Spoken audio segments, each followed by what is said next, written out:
Welcome to the Rethreading Lives podcast. Today we're excited to introduce Dr. Mark McGuire, who is the founder and CEO of CARE's Justice Institute. He's currently a staff director of Disciple, Outreach, and Evangelism of the Potter's House International Ministries of Jacksonville, Florida. And I first met Dr. Mark because one of our board members, Travis, who you've heard on the podcast before, said, "You have to meet Mark." And now that I've met Mark and I know Mark, I know why. I'm not going to go into his full bio because it is so long and so amazing. You can see his full bio in the profile. But I loved this interview. We both cried in this interview because something beautiful happened. So I encourage you to stay and listen and hear Mark's story and how it's changing the world. And I hope that you feel seen. So listen and comment and subscribe. Thank you, guys. Hello, listeners. Today, I'm so excited to welcome guest Mark McGuire. He has lots and lots of titles, so I'm going to let him tell his titles in a couple of minutes. But I met Bishop McGuire like a year-ish ago, probably. Yeah. Travis, who, if you're a listener, he was on like episode number 8, and Travis and Mark go to the same church. And Travis is like, you really need to meet Bishop Mark. And I think you guys could do some work together. That's how we met, right? That's correct. Yeah. And then we got to go to have lunch at the Potter's House Cafe. What's it called? The Bistro, the Soul Food Bistro. Oh, the Soul Food Bistro. I know. I like our meetings at the Bistro. Yes. And Mark, I'm just going to let Mark tell what he does. He does, so much. And not even just so much in Jacksonville, but so much all over the country. So I'm going to let him give a summary of kind of like what his life is like right now. Well, obviously a happily married man to Dr. Angela McGuire. I do a little work with her consulting firm, ISV Consulting. But my foundational work is I'm the director of Discipleship, Outreach, and Evangelism at the Potter's House, where Bishop Von McLaughlin and Lady Narlene McLaughlin are the senior leaders there. And I'm going to just pause for a second for our listeners. The Potter's House is the largest and most influential, traditionally, African-American church in Jacksonville? I think it is. I'm going to say that. The Potter's House has had a huge influence on Jacksonville, Florida, and the areas of justice in, so many ways. The Potter's House is influencing Jacksonville to get people to move to action. I love it. Okay. I'll brag on you. Well, for sure. Influence in education and economics with over 200 and probably 70 employees, probably the second largest employer on the West Side, other than, the services, and just doing a lot of work in the community. So when I moved here, I started off as a youth pastor, working with youth and teens and bringing some structure to an already great situation. And then after COVID, transitioned to just director of Discipleship, Outreach, and Evangelism, where it's really my niche.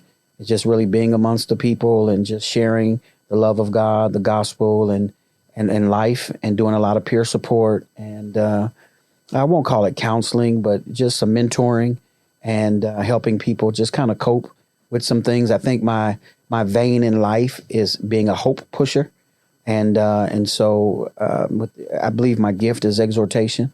And somehow it calls me to preach and pastor as well. But that's my gift. So at the Potter's House, that's where we just began to thrive. And just because the program just ended, but formally, I was also the director of both the North Side and the West Side for a program in the city of Dayton, city of Jacksonville called Cure Violence Jacksonville.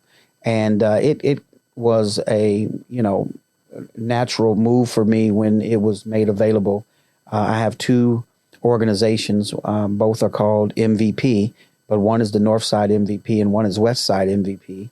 And the MVP stands for Manifesting Violence Prevention. So our violence prevention work started in Dayton, Ohio, some 20 years ago. gang intervention, mentoring,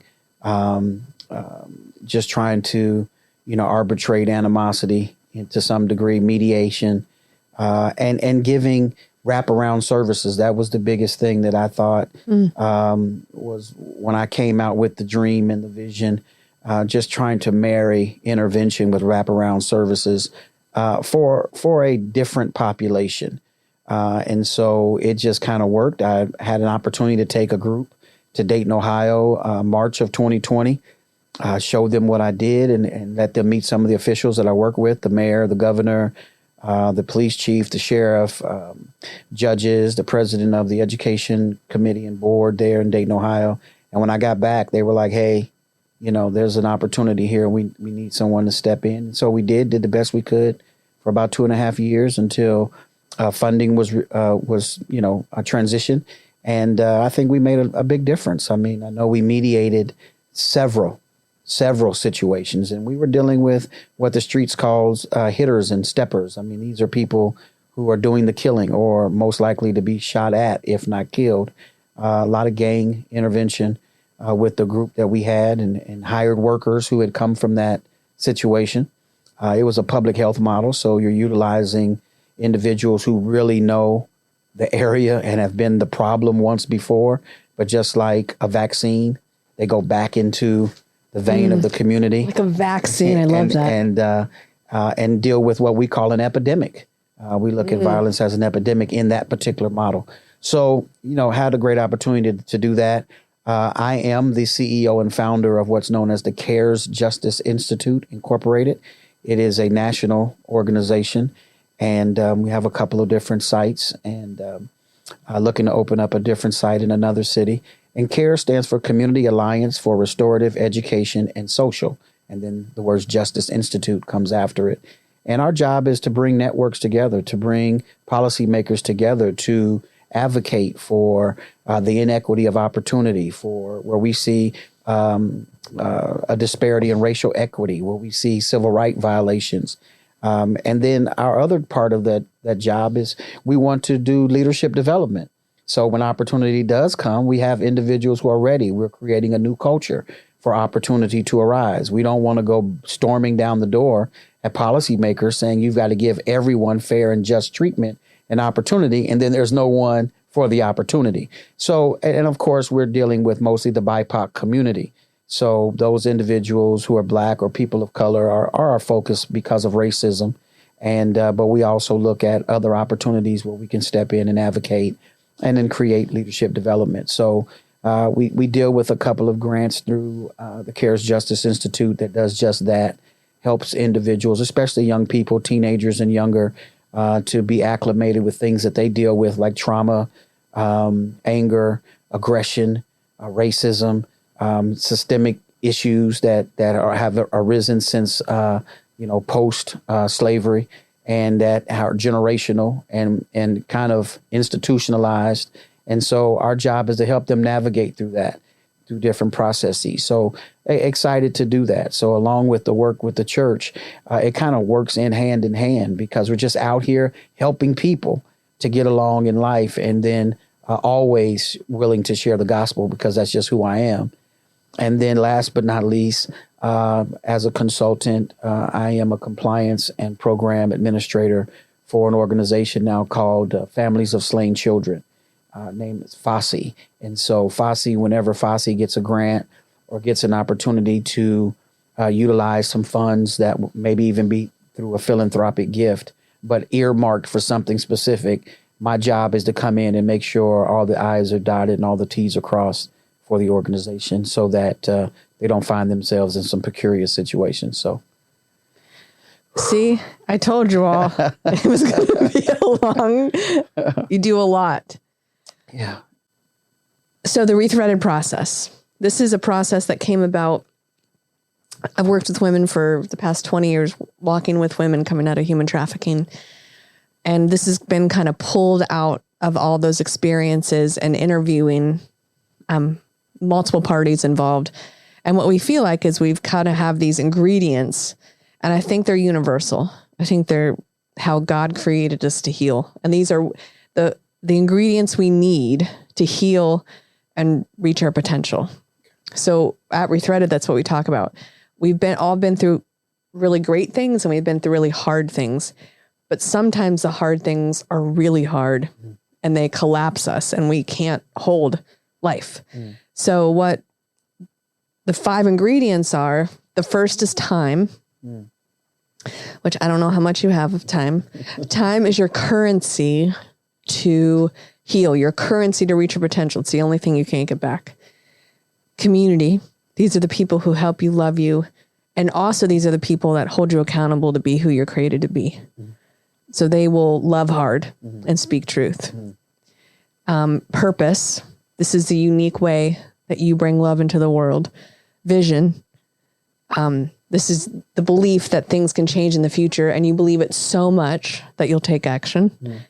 And openness. I do struggle with time, but I realize how much I struggle with openness as I sit in it for a while. And this is the ability to be honest about what is and be vulnerable with others about what is, about your thread or whatever it is. Because I kind of just be like, it's fine and it'll get better. Right. And I'm like, oh, what is? Sometimes that's really hard. And as I'm listening to you talk about gangs and violence and the restoration and the wraparound services, I can already hear the Rethreaded process in there. And I know that our listeners, a majority of our listeners are people who care about the world and want to make it better. Do you want to start with your work now and work backwards, or do you want to start back and work forward? Sometimes I don't know. I kind of go in both directions. Oh, me too. Because I think both of us have the similar brains, actually. I know we do have similar brains. So it'll work. But I want to say that what Travis said to you about me is exactly what he said to me about you. That I had to meet you. I had to know about Rethreaded. I had to have at least you on my prayer list, at least know what you're doing so that we know that work is there. And the reason being is because I didn't jump right into gang intervention. My biggest scope of service was going to deal with former addicts. Yeah. Okay. And drug dealers, and prostitution. And so that was the big deal in Ohio for me. It was drug addicts, prostitution, drug dealers. And then we got into this thing. It was kidnapping, people were getting kidnapped. But then we heard about human trafficking. And so once I began to evaluate my life, my associates, my history, I realized how much a part I was of human trafficking throughout the tenure of drug dealing and the drug trade, not realizing that's what that was, because we justified that everyone was a participating, cooperative participant, let me say, and not realizing that we were trapping them and then trafficking them in a way that we thought was formidable. Well, I guess it was for the culture. It's how it worked. And just one day sitting in church, right before I'm preaching, I'm pastor, still have a church in Dayton, Ohio that's called the Potter's House Dayton International Ministries. So I'm still the overseer of that church, of that fellowship. And one of my elders is the senior pastor now because I'm in Jacksonville. Just sitting there one day in the loft before I came down, it just broken because I realized of all that I was a part of in the negativity of the community. And it was much bigger than me being a drug dealer who was making money and trying to play Robin Hood in the community, that how much I was destroying the fiber of what I said I loved and what I knew my mother loved and what I knew my father loved. And so that brokenness kind of shifted the whole fellowship. And we went from just a charismatic, having church type of ceremonial group of individuals to really going back and trying to, there's a organization called Snatch. So I don't want to take their mantra, but really going back and snatching people out of the pits of hell. And I just believe that because when I give my testimony, I always say that God snatched me out. I didn't walk out. He snatched me out. I was begging to get out, but couldn't get out. I was stuck, and he snatched me out. So I don't have the testimony that one day I decided I'm tired of this and I just got on my laurels and pulled up my bootstraps and walked down the aisle and said, I yield, I yield. That's not my testimony. My testimony is God had to arrest me and snatch me and take away a lot of things in order for me to yield. It was a blessing. It wasn't a hurt. It was like, thank you. But it took all of that in order for it to happen. Oh my gosh. I didn't know your story at all. So I first want to say and point out that, so the idea kind of the Rethreaded process is that you pour into these ingredients, and as you pour into these ingredients, everything's connected. And once you pour into one, it kind of ignites everything. And I love that kind of a transformation in your leadership and who you were is when you were able to come to grips with what is. Yeah. I mean, that is brave and courageous and hurts. And and a lot of people don't do it. Yeah. Because it hurts. Oh, so that's really how you had revelations about this and it transformed you. Yeah. I remember walking in the house before my mother passed when I was in high school, and it was a crazy day. These girls kept coming to the house looking for me, and my mother didn't know I was in the back of the house, decent sized house, middle class family. And I was hiding from these different girls because there was a girl there. And so, and I remember walking through there, and my mother looked at me and said, "You're handsomely horrible." And I thought about that, like, okay, that's an oxymoron, like handsomely horrible, like, and so, but when I thought about that day, I thought about her saying that, and I looked at my life. I was such a nice guy in the street. I was so cool to everybody. I had this Michael Corleone feel to me, though. But it was just so smooth. My nickname was Silk. I realized that day I was a beautiful monster.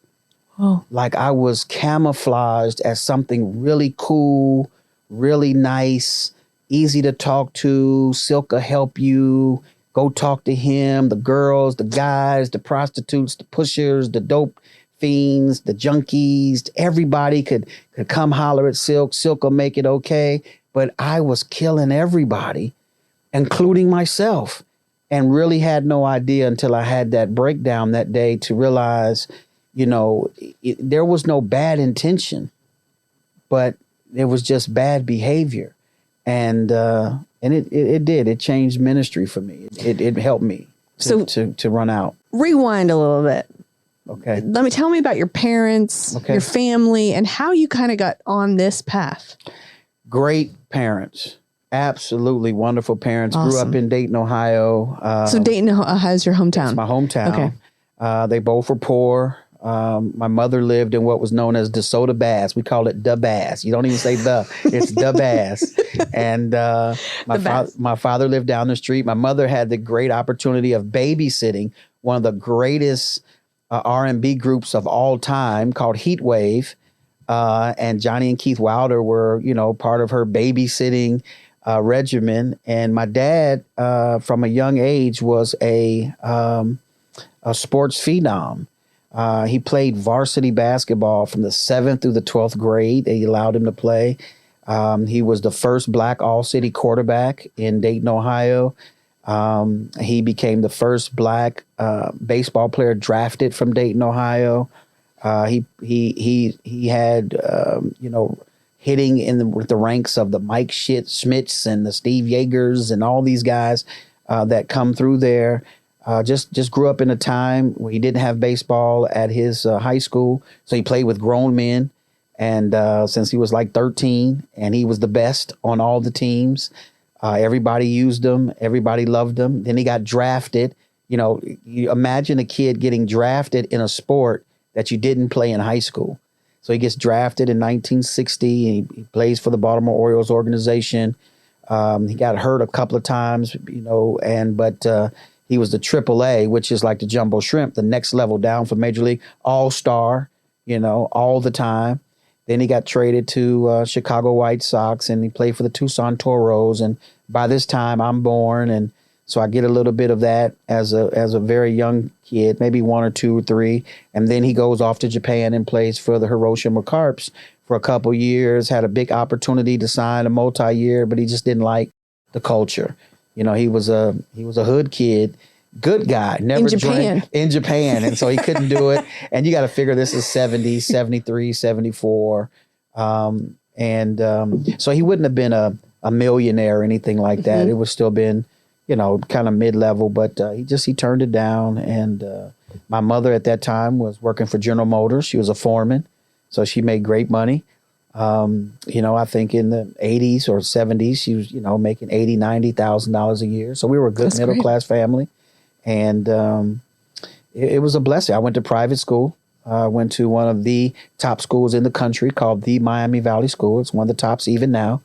And it was great. My cousin, his name is Raymond McGuire. He's the second Black entrepreneur on Wall Street several years in a row. He's like a phenom. You look up Raymond McGuire, and he is part of some of the greatest mergers in the history of America.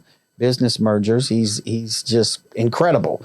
And so I followed right in his footsteps. And so you grew up with a community of possibility. Oh, like it wasn't like I'm going to be stuck in this neighborhood. It's like I see people who are doing stuff and I'm going to do something. Yeah, I was out in the neighborhood at 14. I mean, we weren't in the neighborhood anymore. We were living amongst some elite individuals, and for an African-American woman from the hood, my mother's best friend was a little Jewish lady who sold real estate. And so even that was different. I'll never forget Ellie Chayet. She was just the sweetest little lady. And were your parents married? Yeah. Never an issue. Church going. My dad became a deacon. My mother was a missionary president of the county. Just not that issue. She taught Sunday school for the senior class. But we were a funny family. It was laughter all the time. We were very comical. Brothers and sisters? Yeah, I got one younger brother. Okay. I had an older sister who was a foster sister. And so Betsy kind of took care of me until she got older and kind of, just started wanting to do her thing, I'll say. Like your parents were also foster parents? Yeah. Yeah. Like it was. And then everybody lived at our house. So I've got 3 or 4 cousins who don't know life growing up outside of our home much. I mean, they were with us. They stayed in our house. And so it's just that situation. The situation I had with my mother is we would come home and you wouldn't know who you're stepping over if you went into the family room to watch TV because someone would sleep on the floor, someone would sleep on the couch. Several times we've gone to my brother's room and someone's in his bed. I don't know why, but she never did that to me, but she would always put someone in his room. And then he would have to sleep with you. And he'd have to come with me. And and so we just didn't know. Sometimes we'd be pulling up and we'd like, I wonder who's in the house now. Funniest story, lady tried to rob my mom. My mom was about 5'9", really big busted, beautiful lady, tall, long legs, but she was from the hood now. So lady tried to rob her at a grocery store. So my mom, she tried to take her purse and run. So my mom wraps her up, hits her in the head a couple of times. The lady screaming and hollering. She chokes her, asks her why she's trying to rob her. And the lady said her family was hungry. So my mother said, you got one chance. I'm going to beat you like you've never been beat before, but I'm going to take you to your house. If there are not people there hungry, I'm going to beat you like you never known. And somehow she held this lady while she drove a Buick Electra 225 to this woman's house around the corner. When she gets there, it's deplorable. It smells horrible. 5 kids in there. Everybody's crying, baby's crying, bad diaper, everything. My mother puts everybody in the car. They lived at our house for a week. No way. That was Betty Jane Bradley McGuire. What's her name? Betty Jane Bradley McGuire. That's my mom. We called her BJ. BJ. Yeah, BJ was incredible. Like, you just never knew who she was going to help next. Mm-hmm. And so just that was instilled in me. And like I said, I'm at private school now, but here's the flip side. We were one of the largest families in Dayton. So you've got this tremendous community of athletes and stars. And, I know they probably would never love for me to say this part, but I've been saying it for 25 years now. But we also had a group of gangsters. So on my dad's side of the family, we had connection with gangster. On my mom's side of the family, we had this connection with drug abuse and alcoholism. And so I was getting the best of three worlds: the religious, professional world, the gangster world, and then the whole criminal drug abuse world. So the gangster world and the other world, they're both criminal, but one is from the standpoint of the ones that are making the money, and the other ones are the ones who are, dealing on the bottom side of crime and drug abuse and alcoholism. And so, and then I'm going to private school. So I'm trying to figure all this out. And then I found out that rich white kids get high too, and rich white kids party too. And so it's everywhere. And so then I became a conduit on all sides. And then I learned how to become this middleman for everything. And then that's what ruined me. That's where Silk was birthed. I started getting high around 13. 13. Yeah, so I was at Central State University, Upper Bound. My cousin was on campus already, and he was becoming a Kappa, and he left the room. And in his room was some paraphernalia and some stuff, and I found it. And I wanted to be big time, so I used it while they were gone. When they came back, I was wasted. What did you use? Marijuana and cocaine. Okay. So I was wasted. At 13. Powder cocaine.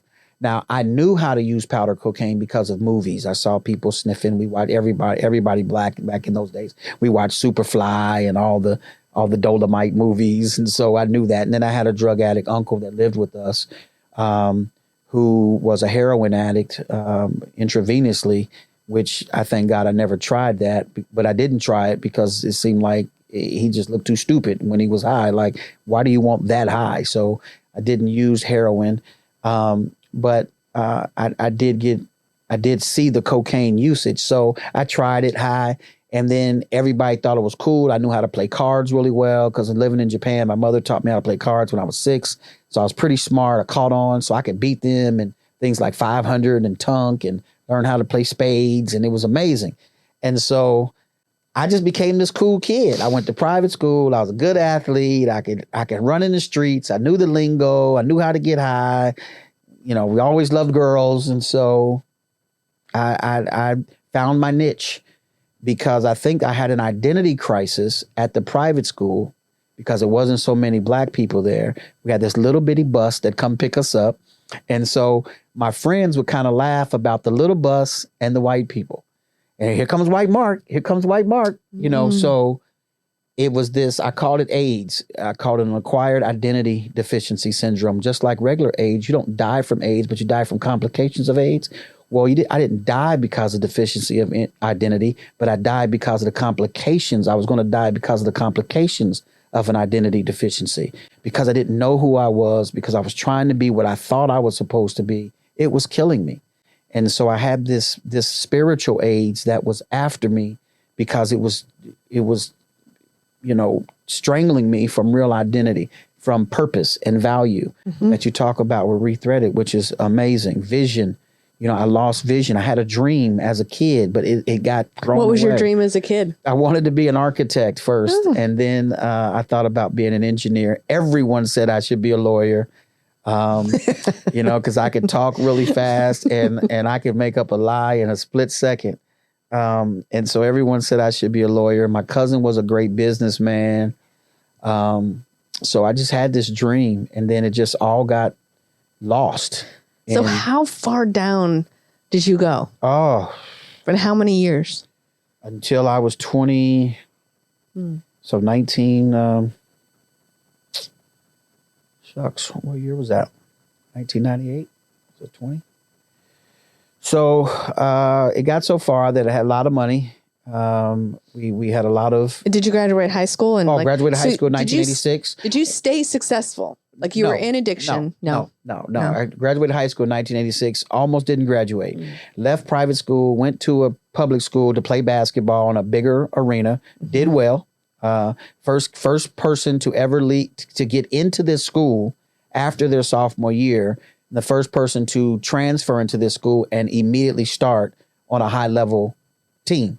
So I went from 1A to 4A, and I was a starter. I graduated. I wasn't the valedictorian or the salutatorian, but I did the graduation speech. They wanted me to do the graduation speech. I had so many classes already completed that I skipped school so much that I almost didn't graduate because of lack of attendance.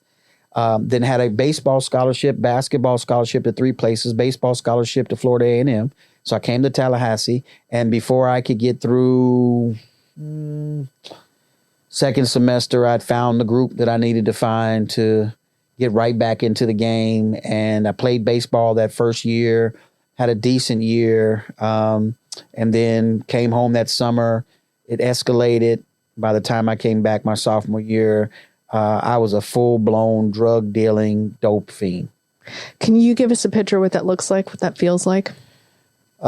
Waking up every day late, missing class, getting high immediately, putting on cool clothes and going out on the campus and the streets of Tallahassee and making money and getting high all day, smoking weed all day, snorting cocaine all day, until it became smoking crack, and playing cards and hanging out with girls. And that's it. That was the day, every day. And in that time, is there a numbness? Is there anger? Is there peace? I mean, like, what do you know? During that time, it was a numbness, and it was and it was hurt. And so now I'm getting, some people say you're always trying to catch that first high. I wasn't trying to catch the first high anymore. I think at some point I was trying to numb the dilemma. Like, I'm stuck. And then I think that without real intention, I was hoping that one day when I did something, I passed out and didn't wake up. And so it was kind of that pseudo suicidal mentality, where I was too scared to do it, but just wanted to escape because I have blown everything. Like, I was Mark McGuire coming out of high school, and now it was like, man, look at him. And so instead of being like, hey, that's Mark McGuire, people were saying, wow, that was Mark McGuire back in school. And I could see that, and I could hear that. And all the Kangols and all the gold chains and all the cool cars and all the leaning to the side and all the big music, couldn't hide it. And I was just a full-blown drug addict. It was horrible. In this process, what we didn't talk about is that really what steals your potential more than anything is blame and shame. It's blame. We call it BS. Yep, BS. And it sounds like it sounds like you were drowning in it. Yeah. So this is also an insight that I want. So sometimes, sorry, I need to speak into the mic. Sometimes when people look at the guy with the big gold chains, the loud car, they don't see where you were at. Yeah. They don't see this broken kid. Yeah. I mean, gosh, and now that's why you can do this work. Yeah. Full of pain. It was miserable. I was miserable. I was miserable. There was nothing about my life that was exciting. I looked for times where I could laugh sober, but it was so much shame and so much addiction that sober was hard to find. And so those moments where I could wake up and little cousins were coming to the house to hang out with me, and I knew I couldn't get high in front of them, they became my escape. And the next thing you know, my beeper go off. Or next thing you know, I get a phone call. Or the next thing you know, someone's ringing the doorbell. And here we go again. The bell has rung. So in addition to like carrying this blame and shame, then there's also this constant, is there a constant is there fear there too? Every day. Am I going to get caught? Am I going to get caught? Or is that even? Yeah, every day. I'm getting caught. I'm going to jail. I'm going to get shot. Somebody's going to try to rob me. Mm-hmm. Which one of my friends is it?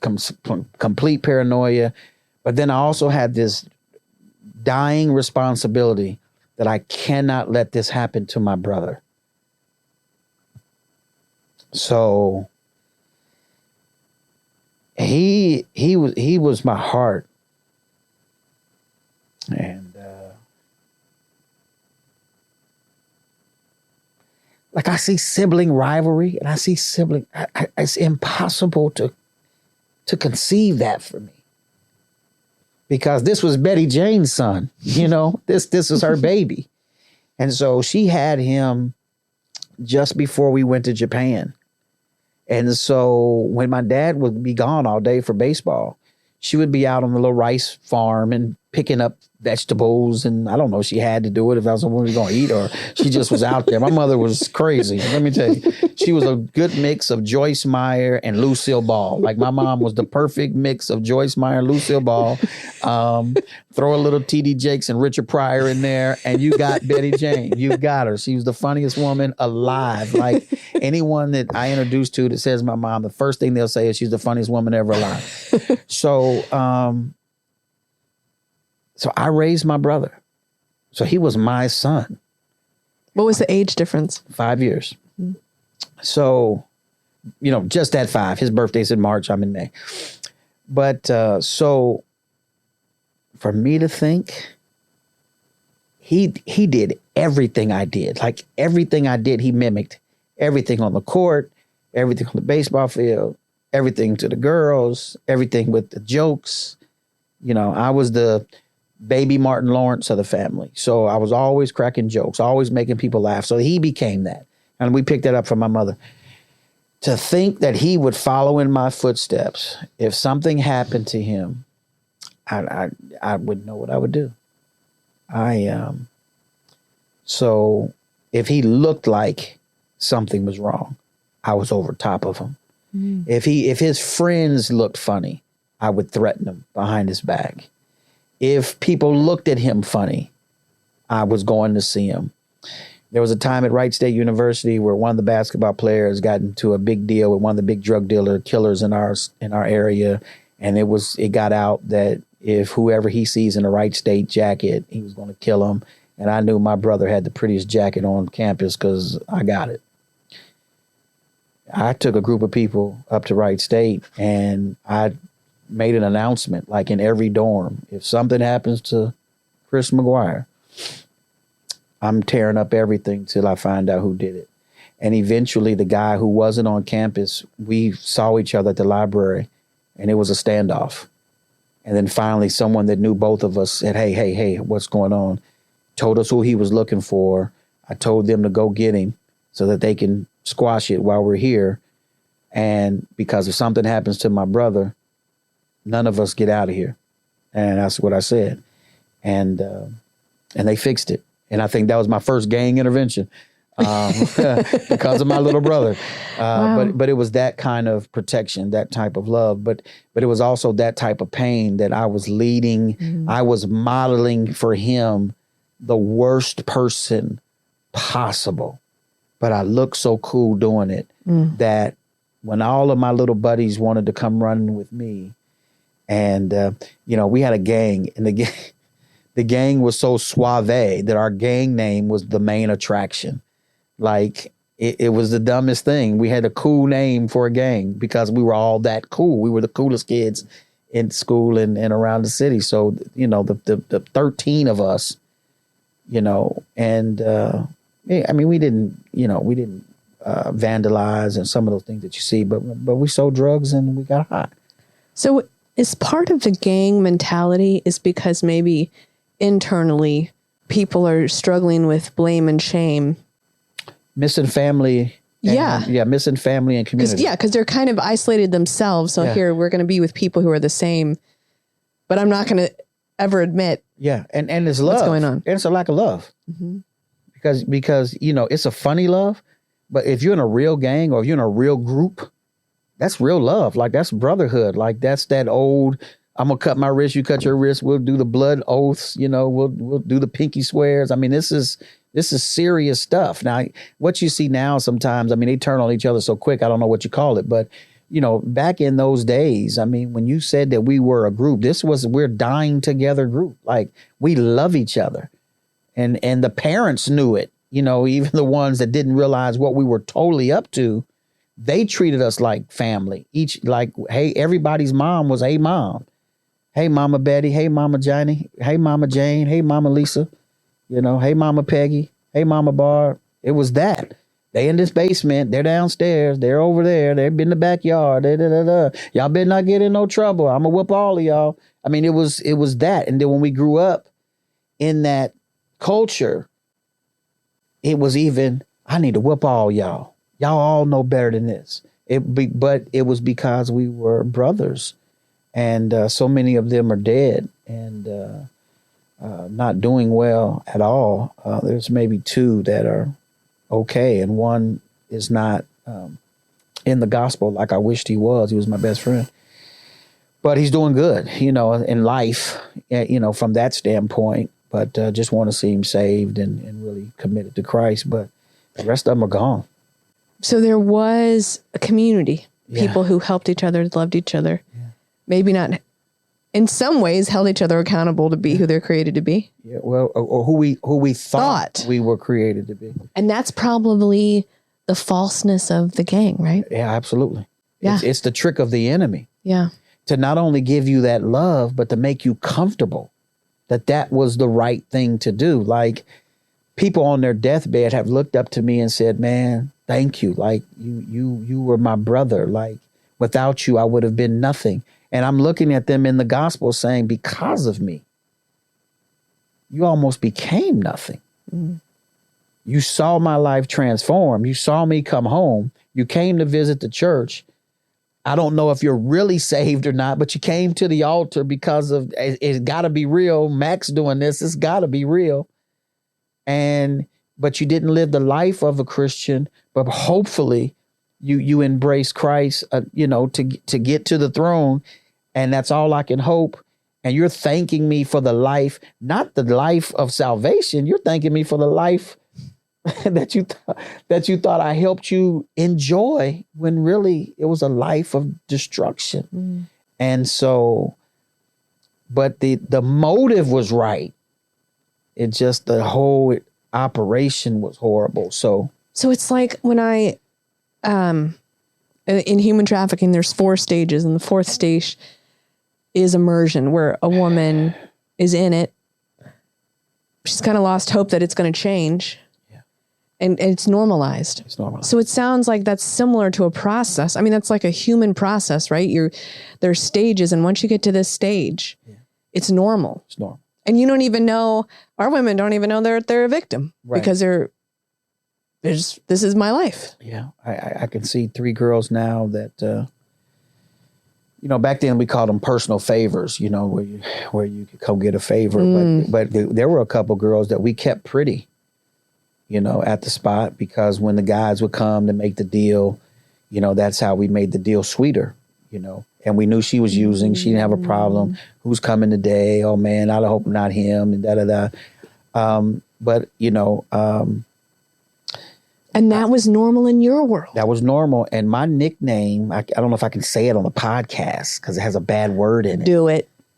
I can do it? Do it. They called me Captain Save-A-Ho. Because I wouldn't do a personal favor, because I had too many female cousins and a couple that were on drugs. So I never did them. But what I would do is I would take them in the room with me and let them get high. And I would just hang out and talk, maybe lay on the bed, maybe turn the TV on. And they would even say, Silk, please, let me make you okay. No, I don't do that. I don't do that. And I just didn't do it. And I was also scared of an STD too. So but I didn't do that. So when I come out, they'd be like, they'd look and guys would tease, oh, that's Captain Save-A-Ho. He ain't in there doing nothing, letting them get high for free. But that's what I did that. And so they would love to see me coming. When I came to those houses, when I stopped by to pick up money or to drop something off, they would love to see me coming, and they would just run to me and say, Silk, oh, please come on, go in the room with me. And so they was like, oh, knock it out. But then when I come out, somebody would see me like, oh man, that's Captain Save-A-Ho. He didn't do nothing. But in my mind, I'm helping them because they don't have to do anything for this, but I'm actually trapping them, because now they're going to have to stay in that space. And I know what that space is, and I know what they're going to do. And sometimes I felt sorry for them. And sometimes I honestly, I didn't feel sorry or devious. It's what is. It's what is. Yeah. And that's what it was. And so it was like, all right, I'm gone. Y'all take care of her. Y'all, she better be here when I get back, but it might be days. And then when I get back, sometimes they're gone, sometimes they're there, sometimes they're walking the street. Sometimes I'd see them walking the street. I throw them in the car. I take them somewhere, get them a room. But it was human trafficking. Yeah. So when I got hit with it, when it hit Montgomery County, that it was going on in Ohio, and I literally asked somebody to come over and explain it. And, a couple of weeks later, I'm sitting upstairs in this little area I call the Prophet's Quarters, and I'm just sitting there, and I just was broken, And then I had to think about it, that even a couple of my cousins, I did that. Thinking this is the life they want. You don't want nothing else here. Just don't take wooden nickels, is what I'd say. Don't take no wooden nickels. Make him do right by you. You don't get no crumbs. Don't do nothing stupid. You ain't got to do nothing on favor. They got to pay. They need to do what they got to do. You know what I mean? And I'll send some guys by this that'll do right. But I didn't see it that way. I really didn't. I thought I was helping because this is the life they wanted, or this is the life they were stuck in, and it's the life we had. And I just saw one of those cousins the other day who taking my wife to date and introducing her to a cousin of mine who we call Auntie, and then the other actual cousin. And, first thing she said when she walked in is like, boy, Mark, you used to have wads of money. So my wife looked at me, was like, that was my fame.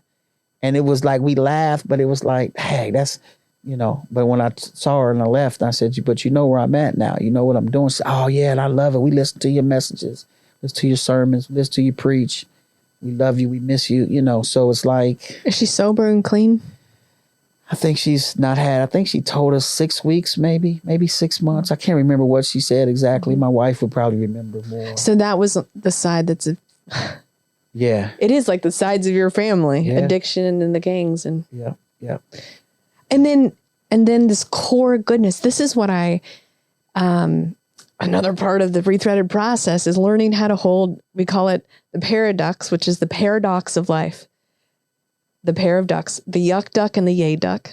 We all have them, but how do you hold them at the same time? And it sounds like, and I know that part of healing is being able to hold that. Yeah.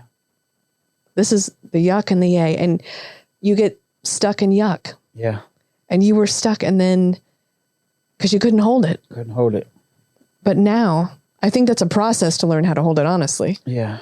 Yeah, but I think Christ and mercy. Oh, there's no question without the power of Christ and the Holy Spirit. I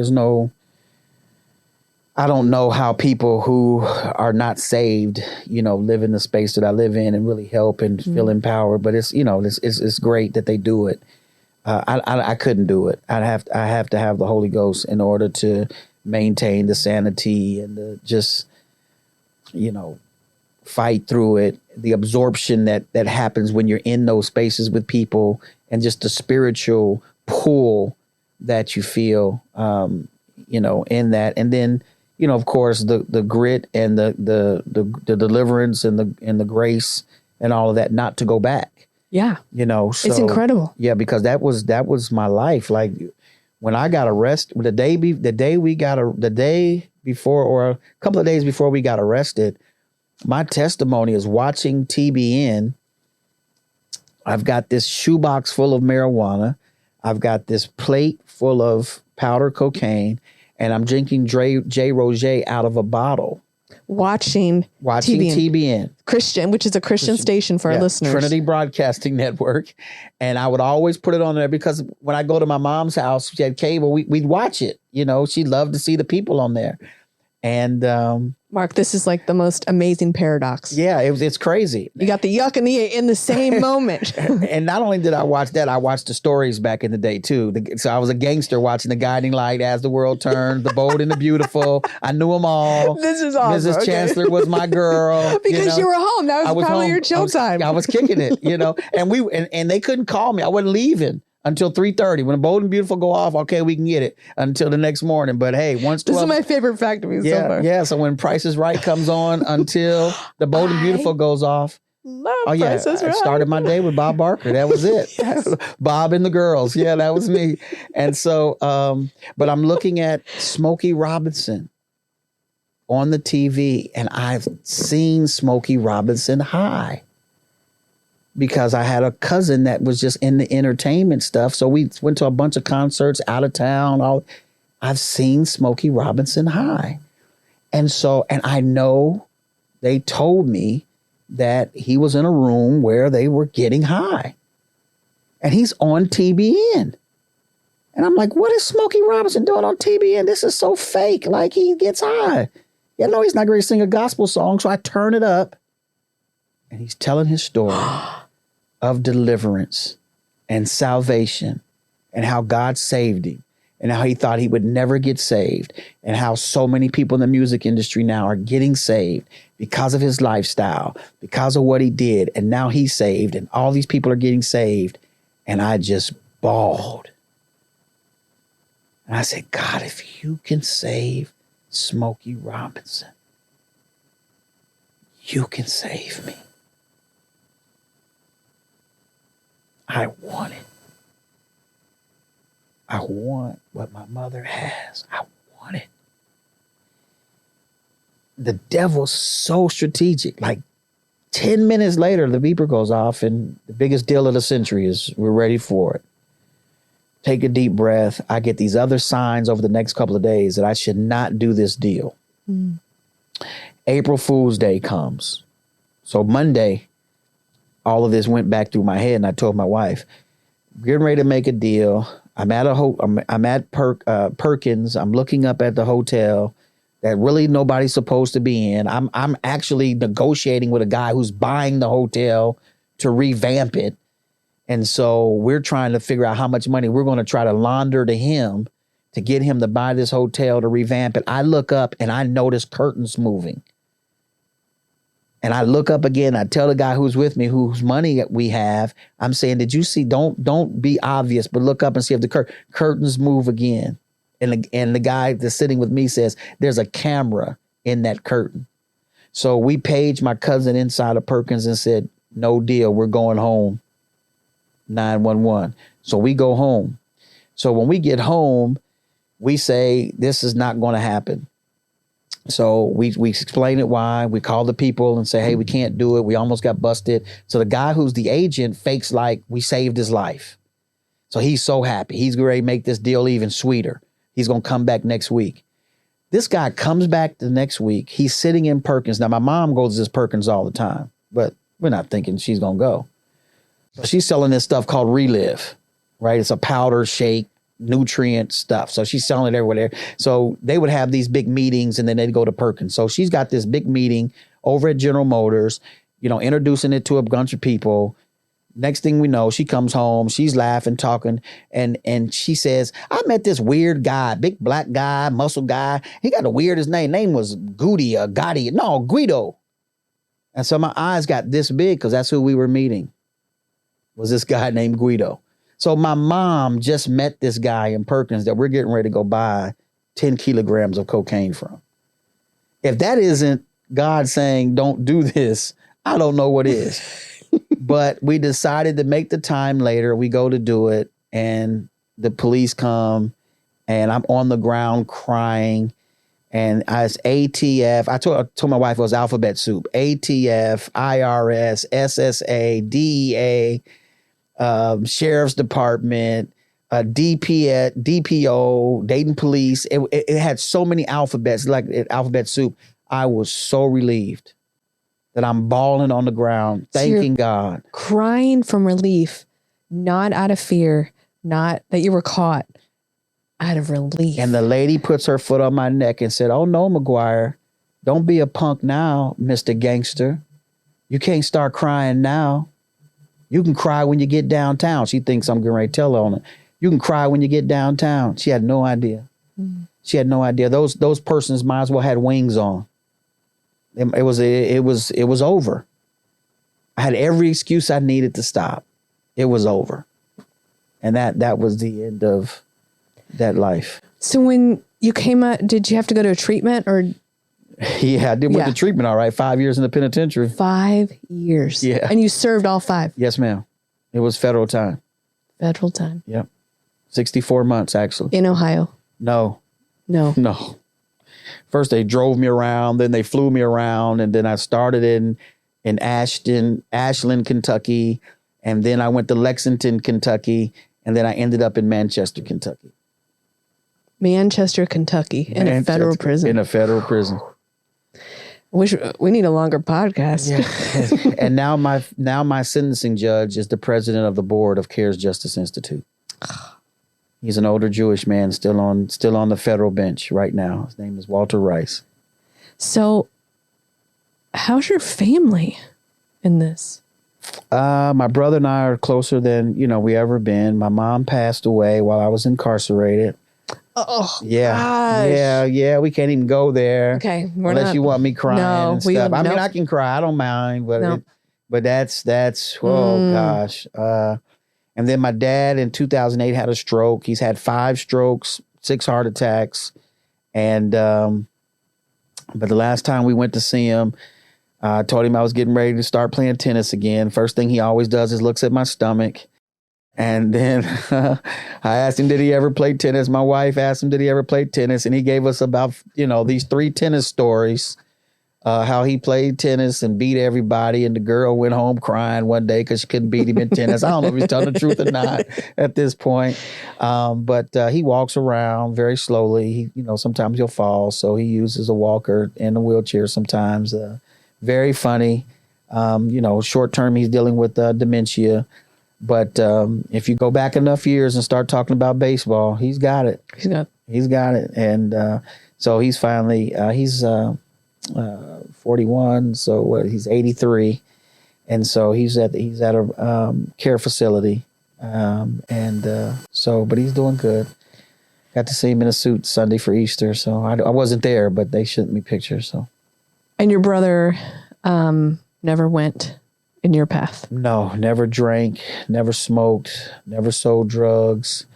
I played basketball for University of Miami University. Went overseas, played pro ball for a few years. Had his jersey retired and made the Hall of Fame in his high school. And awesome. He had a chance to go back. This has always been a sticking point for me too. I'm not going to cry though. He had a chance to go back on a pretty decent contract when it became pretty obvious that my mother was terminal. And because I wasn't there to take care of her, he said he had to stay with her. So he denied his contract. And so. Stayed with your mom. Yeah. So I've always tried to make sure I took care of him. He didn't need for anything. He gave his life up for her because I wasn't there. And, it's just, I felt bad. But he's a brilliant guy. And so he's doing well. And he does some mental health stuff. He's like over a whole section of the city when we're talking about kids, dealing with suicide or people dealing with suicide. So he's running from hospital to hospital, doing some mental health stuff. So I'm very proud of him. So he's doing good. So how have these threads help you create this work to go back? It's the education for ministry. It's the OJT. It's the experience. It's the certifications. It's all of that. And I know I still get those in the natural. And I laugh sometimes. I'm sitting in class like, oh, that's what the technical term is for that stuff that I'm doing. Or that's why you do this, because the Holy Spirit has really navigated me in this space, and it's been amazing. But it's the impetus. It's why I do it. It's there's nothing else out there. It's my purpose. There's nothing else out there. I've tried to do businesses. I've owned professional basketball teams. I mean, and I mean, we had the right models. I mean, we did it right. But it never really works. It's never that. And I didn't have my wife then either. She's pretty brilliant, but it never worked. But I've come to grips and understanding that that's not it, that God doesn't want me in that world, even though that's a great space. Business is one of the 7 mountains. So it's a great space to be in. It's just not where God wants me. And where he wants me is in the community service space, where I can impact people who are hurting, who are people who need to be empowered, transform, have transformation, and have that hope. Like I always say, I'm your hope shot. Like if God can fix any part of my life, I'm not going to say I'm fixed, but if he can fix any part of my life and give me enough to where someone would refer you to me, or I seem beneficial to you, or I'm doing something that's going to help you evolve, if he can do that for me, you got a greater chance than you can ever think of, because this kind of happened supernaturally for me, because I denied all the help that God tried to send me. And it had to happen supernaturally while I was in prison, while I was reading the Bible, while I was sitting there thinking, while I was writing my vision down, while I was thinking of programs, while I was trying to figure out who I knew when I got back home that I'd connect with, who were all gone, and except for some mentors. And I had to kind of find that space. Now you don't have to. You can trust that I've been there. All the people that told me hadn't really been there. I've been there. Like, you can't give me a story other than doing something homosexually or doing something intravenously. There's nothing else that you can bring to me that I didn't be a part of, saw, or some kind of way it happened. And even those two things, I've sat and watched it at a high level to where I don't experience it, but I saw and observed those and they explained to me what that was. And when I say homosexually, I'm saying male situation, because obviously the lifestyle that we had, we saw a whole lot of stuff with females, and and not being chauvinistic, but for us, that wasn't a problem. That wasn't a problem for us. So, but there's nothing so sometimes Bishop's preaching and he'll say things like, you've been to jail, you've been divorced, you've been an alcoholic, you've been on drugs, I'm like, don't tell my whole story. Just leave it alone. Just say you had some sin. You're up there preaching me. You don't have to preach me. And because it was all of that. So can you tell me a story about a time that you had an intervention? Do you have a story from Jacksonville that you could tell about when you went out and intervened and what that looked like? And what do you say? What do you do? Yeah. So I'll just use a story where a gentleman was just tired, suicidal, just ready to go. And but we've always been taught that if you're suicidal and angry, if you're suicidal, you're homicidal. And so we've got to protect somebody too before they go. And so it was just a matter of getting a phone call, getting in my car, going out at night. And what time in the night is this? 1 in the morning. 1 in the morning. And it's just you, or you have your people? No, it's just me. Just you. Yeah. And meeting a person in a space with a firearm, and they're broken and they're weeping and they're crying. And, back when I was 35 and 40 and doing this, I was invincible. But at 50, 52, maybe, 50, 51, this wasn't an easy conversation because this person's bigger and they've moved now, but they're doing pretty good. But they were really upset. Female situation, other male situation, drugs, obviously. And I don't even know them this long. I just got to Jacksonville, but I just used all that I had learned, all that I had experienced, and the power of God to just really talk them off of this ledge, to remind them that, first of all, I don't know your theology, but I know you say you love Jesus, but you haven't fulfilled your purpose yet. And he knows the tree by the fruit that it bears. You're not bearing the fruit of this tree you were born to be. And so I'm not saying you're going to hell, but man, why take this chance that you don't get to see Jesus because you're out here tripping over something that's replaceable? And we went through a lot of things. And so in these moments, I lean on my spirituality. I lean on the truth of the scriptures, because that's where the power is. And so finally I said, the Bible says, man, when your heart fails you, God is greater than your heart. And his eyes opened. And he asked me, God can fix my heart. I said, oh my God. Now, once he said that, I got him now. And so, but it's a long road to recovery, because it's a call every day. It's make sure you're okay. Show up to your service, come meet me at the Potter's house. It's all of those things. And so, but it's a very sensitive moment, because again, if you're suicidal, you're homicidal when you're angry. And I know situations where people went to counsel people and they shot them and then shot themselves. And so, you just try to be very careful. I mean, dozens and dozens of drug use situations, tens and tens of times where a female is just tired of being the object of trafficking or prostitution or just drug abuse favors. And just so, most of that is Dayton, Ohio, most of that.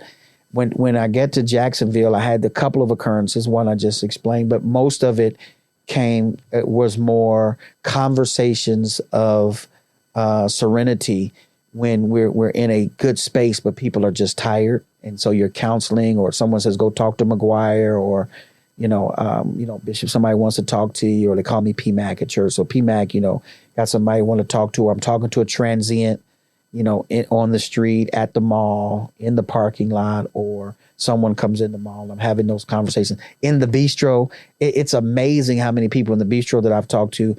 I mean, there was one kid going to shoot the whole bistro up over some oxtails. Like, they gave away his oxtails and it was over. He'd been waiting on oxtails and it was over. Bishop and I laughed yesterday.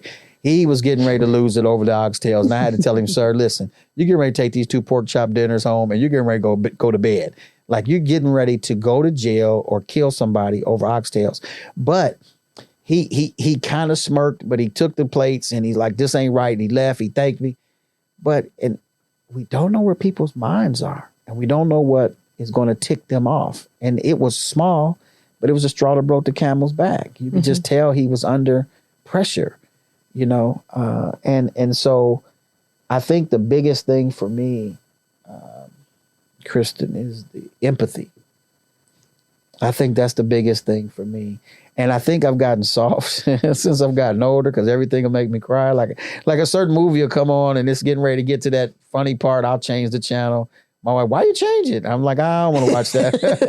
I don't want to sit there and cry. So, well, listen to this. The way out of blame and shame is ultimately to take responsibility. It's part of the process. Okay. But one of the main tools to move out of blame and shame is empathy. Yeah. I mean, that's the key to me. I mean, because as I'm sitting here, actually, usually when I'm what I think your superpower is you see people. You see people beyond their circumstances. Because like what I kept hearing from you in the past couple of minutes is they're tired. They're tired of kind of like life. Yeah. Yeah. And people don't see that. Yeah. You see it. I see it. I feel it. I feel no hope. I feel it. It's like my new drug. When I feel no hope, I'm at it. I'm at it. Like, and if you give me a moment, I am going to almost suffocate you with exhortation and hope. Like, you're going to have to cut me off and say, okay, I get it. I'm not going to do it. I feel, and I know then that God's done what he was going to do with that person. And I'm the guy that doesn't need you to say thank you later. I'm the guy that just wants to see you smiling when you leave me. That just because something got in, something got watered, some seed got set. You heard something, some light came on, even if it's flickering, it may not last. You still may do something wrong. You still may end it. I don't know. But for a moment, you had I believe that's a moment of clarity where you were going to give another option to yourself, where you were going to just let things go. Like my wife says, you just don't want to let people go. I'm like, no, not that type of person. You know, if a person's got it all together, they think they got it all together and they don't want to fool with you anymore. Okay, goodbye. You're good. But when I feel like someone's broken and I feel like they need something and they just can't get over it, they're dealing with something. I did Young Life for a few years. We had the fastest growing Young Life in the country for a little while. They put us in their little magazine and everything. And someone asked me, how is it that you're getting these kids, like these are the under-resourced, gang-affiliated, poor kids, like you are for real urban in Dayton, Ohio with these kids. How are you getting in these kids? And it's because I've helped them to see how superhero-ish they are. I couldn't have survived. How great you think I am in my Jordan sweatsuits and my flip flops and the big church for Dayton, you know, the big size church and the all this stuff going on and we're feeding and we, you know, I'm cool and I know the rap songs and I rap and I dance and I don't. But man, if I had to grow up like that, I wouldn't have made it. You know how super you are? But I could tell that they were at the end of hoping, like they had no exposure, so they had no dreams, like their dreams were gone. Mm-hmm. And so my job, you know, some people say they're dream makers. I don't know. I don't know if a person can be a dream maker. What I try to be is either a dream producer or a dream builder. So my job is to help you dream again. And if you have a dream, to help you see that we can get to that. Like, let's build on that. Let's build on the fact that you woke up and remember what it is you want to do in life. Because you can see people. Well, I appreciate that. I almost sound like the people under the, Sixth Sense. I see dead people. You're like, I see people. Yeah. You do, though. Yeah. My son told me one time, you don't see me, Dad. And this was last year. And I told my wife and I told him, I said, you know what? I absolutely see you. And so the fact that you said that today may be prophetic because I said that to him. I said, you know what's weird? I absolutely see you. Like, I see you. I see it. And I'm starting to know that I see it in people. And so this word of wisdom that God will give me in these moments, not necessarily a word of knowledge. I don't know where you've come from, but I see that there's a journey that God still wants you to take. And let's get on that journey. You didn't meet me, but there's no coincidence in my life. Like, there's no coincidence. I'm not wandering around town. I go to the church. I go to Fosse. I go home. I go to the church. Now my wife takes me to tennis. So now I'm playing tennis again. And so that's my life. I don't do anything. You know, my wife will say, you need some friends. You need to get out. No, I don't. You have no idea what all I've done in my life. I need to rest. When I can rest, I need to rest. I go home. I put on my house shoes. I get into bed. I got a TV room. I got a nice, if somebody comes over, I'm going to the room. I'm watching General Hospital and Price is Right. The guiding light. Guiding light. Yeah. So we're towards the end and I just want, so we call this a full circle moment. Okay. When kind of like the hard stuff and the good stuff get integrated and you have a moment where you're like, yeah, yes. I'm holding the paradox and life is good. And I have, not that you'll ever understand why, but there's an understanding. Suddenly, the hard threads are used for good. Probably walking into, I have 2 office spaces, one in the West Side at the church, right, where it's foundation my work, and then one in Fosse, because she's allowed me to have space there for cares and of course being her consultant. When I see that chair behind the desk and know that at this place, someone's going to say Pastor Mark, and at this place, somebody's going to say Bishop Mark. But knowing that Mark McGuire has a space when God would not have been wrong if it was a headstone. And at some point, it was 419-56061. That's how I was introduced. That's how I was called a child. That's how I got my mail. And that's how I went on my visits. Nobody saw you. 419-56-061. One day it hit me. I have lived a life to make me lose my name. Full circle. People put a handle on it now. It's not even just Mark. It's Pastor Mark, Bishop Mark, Dr. Mark, Brother Mark. And they don't have to. I don't need it. I don't care. I mean, some people demean you and you laugh at that, but I don't care. But the fact that there's a regard for that, God did that. I was dope fiend Mark. That's who I was. The byproduct was selling the drugs so I could get the drugs. It just so happened I had enough money to get started, and I had a type of family that got me into the type of door, that got me into the type of weight and volume of drugs that, was just money. But I was no different than the guy walking down the street dirty, getting high. I was getting higher than him.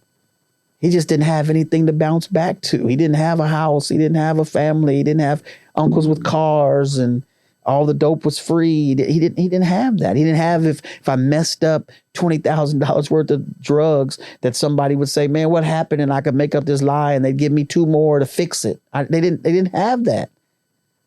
That's the only difference. I was worse off than they were. And I could see that and couldn't get out. I could see that and couldn't get out. Until God called you by name. Till God called me by name. I always say on Poe Avenue, Poe Avenue, face down, while they're pulling off my shirt and pulling down my pants and a lady's foot on my neck, I got free. Mm. Thank you so much for today. Yes, ma'am. For sharing. I feel like I rambled a little bit. No, it was beautiful. We all ramble a little bit. It's okay. I just feel like. Don't you do that. I know, I'm sorry. Because I think that, my heart is for change. And I asked our ladies one time, did a listening circle, and I had them write down, what would you want the police to say to you? And they wrote stuff like, listen to my story. Hear me out. Ask me about my kids. And how at the level, as a human being level, really that's what we want, right? We want to be seen and we want to be known. Yeah. So I'm just going to close this, and I'm just going to speak blessings over you. Receive it. And may God just continue to speak your name to you, directly to your heart, and call you more and more to him. And you may know his belovedness. You would know him as a father. And you would just continue to let him hold you. And you just continue to speak boldly.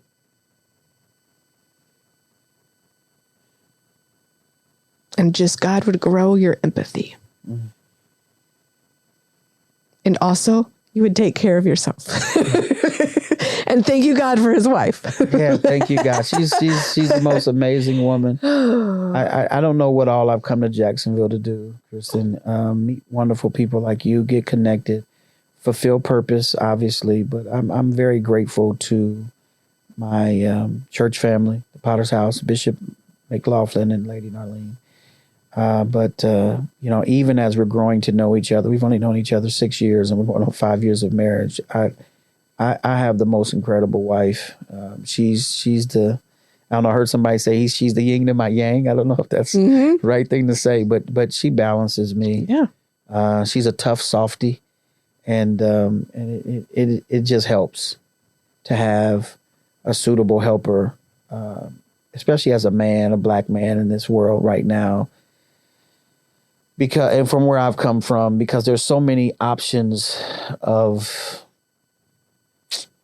destruction that would come at me, that she helps keep me balanced and help me to hear the Holy Spirit. And we're on Ecclesiastes 3 today as a book reading group.